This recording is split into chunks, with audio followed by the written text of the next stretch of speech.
dégaine l'artiste. Les femmes et les enfants d'abord. Tu es déjà mort et tu ne le sais pas. Jamais. La musique vivra toujours dans nos cœurs.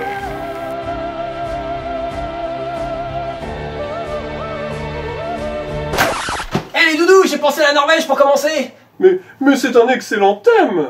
Ah ouais?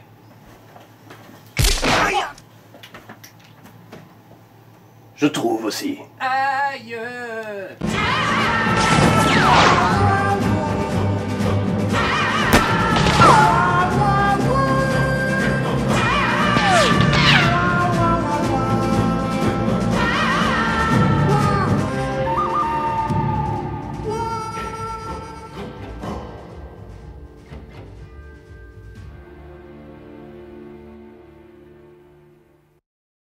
Bonjour mes amis oreilles. Aujourd'hui pour notre premier duel, nous avons choisi de prendre nos compétiteurs en Norvège. Pourquoi la Norvège? Parce que j'ai un pote qui est finlandais. C'est tout? C'est tout. Putain, il va tellement te détruire pour avoir dit ça. Amen. Mon duelliste aujourd'hui est Arne Nordheim. Arne Nordheim est un compositeur de musique contemporaine que l'on surnommait le réformateur de la musique norvégienne. Arne avait pour but de transcender le format classique que nous utilisons pour composer de la musique. Et au vu de son éloignement des centres culturels musicaux européens de l'époque, il a commencé sa carrière dans une solitude forte au sein d'un pays qui ne comprenait pas encore tout à fait l'ampleur de son génie. Ainsi fut-il l'un des premiers à entrevoir l'impact des évolutions technologiques dans les courants classiques de la musique. Et il intégra très tôt les instruments électroniques dans les compositions orchestrales. Certains dirent même que c'était le tout premier à faire cela. Tout le monde est gentil.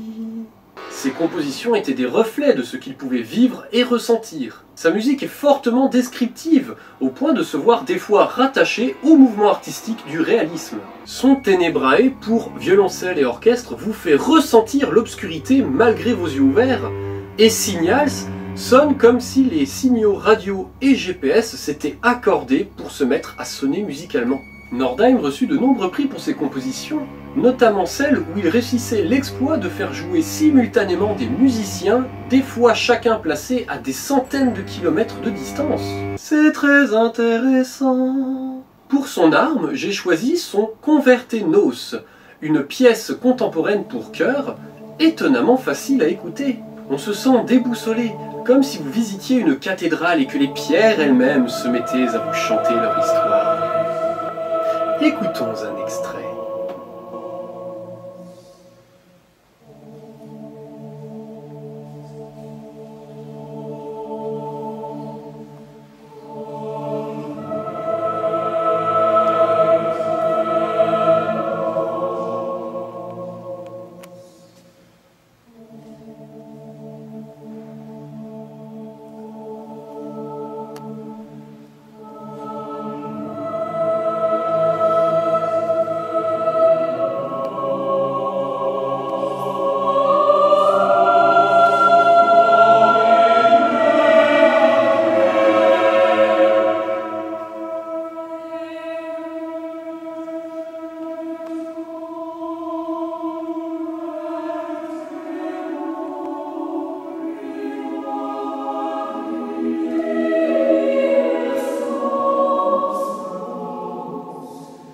À mon tour, Blanc-Bec. Essaye de faire mieux, la brute. Metal! Mon duelliste, c'est Theater of Tragedy, un groupe de gothic metal formé en 1993. Il est considéré comme l'un des groupes phares et un des précurseurs du gothic metal. Le gothic metal, c'est l'association des thématiques de la mouvance gothique avec le style propre du heavy metal. À la base, il n'y avait rien qui reliait ces deux styles. C'est pas parce que je suis habillé en noir, je suis un gothique, tapette. Certes, le gothique est caractérisé par une esthétique noire, mais il tendrait plus à symboliser le passage du temps, une sorte de mélancolie éternelle, une romance noire, une époque médiévale ou victorienne, ou tout simplement l'imaginaire fantastique. Je couperai ta mère en petits dés pour en faire des nuggets.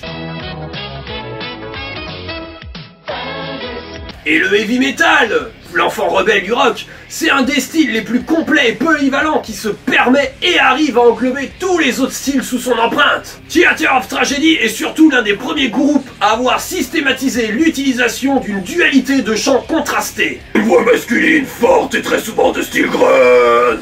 Et une voix féminine éthérée, lyrique. Topette! La voix angélique de la chanteuse renforce le contraste avec le chant dur et caverneux du chanteur, donnant une distance forte avec les instrumentistes, guitare et clavier, et créant une nappe totale dans le spectre musical. L'arme que j'ai choisie pour eux, c'est Siren de l'album Aegis, l'un des derniers représentants d'une particularité qu'ils avaient, ils chantaient en anglais moderne naissant, c'est-à-dire exactement le même anglais que parlait Shakespeare à son époque. Nous sommes sur un texte mélancolique, un chant qu'auraient pu chanter des sirènes modernes directement à nos marins dans les bars, faisant étalage de tristes constatations pour toucher leur nostalgie. On écoute en silence.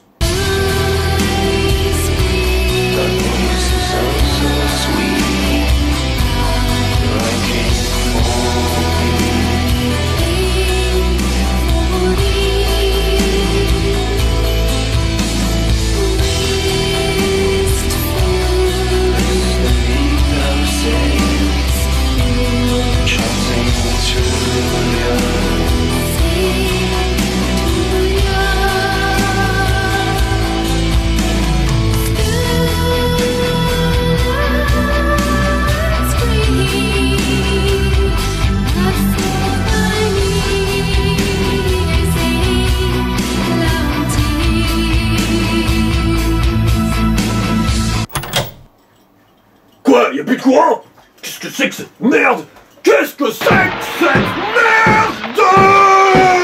C'est mon tour! Moi, j'ai choisi Ylvis!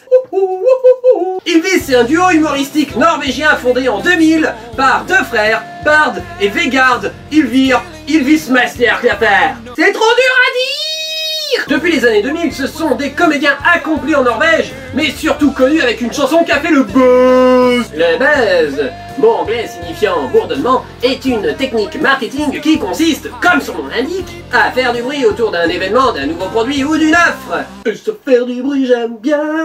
On parle aussi de buzz à l'extérieur du contexte commercial. Une idée ou une œuvre peuvent faire le buzz. Et c'est le cas ici! Oui, parce que non contents de détourner nos styles et nos musiques actuelles, ces deux génies se permettent de placer la barre très haut dans leur style en jouant la carte du clubbing. Musique adaptée aux boîtes de nuit et au club.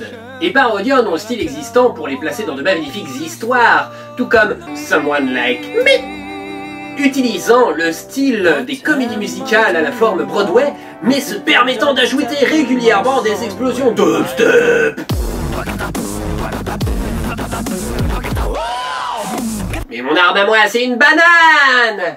Non, mon arme à moi, c'est de la musique The Fox! Une chanson humoristique où les deux chanteurs présentent quels font les bruits des autres animaux, mais s'interrogent quel pourrait bien faire le bruit de ce fameux renard. Mais c'est très intéressant. Et que pourrait-on dire de... Extrait!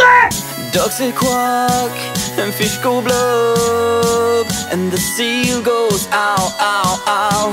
But there's one sound that no one knows. What does the fox say?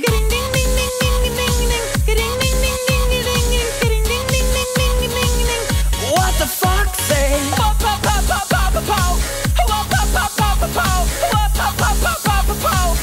What the fox say? Hatty, hatty, hatty ho, hatty, hatty, hatty ho, hatty, hatty, hatty ho. What the fox say?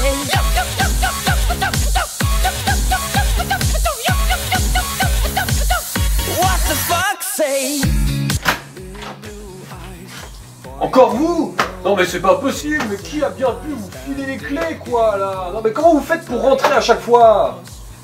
Vous sortez de chez moi. Allez.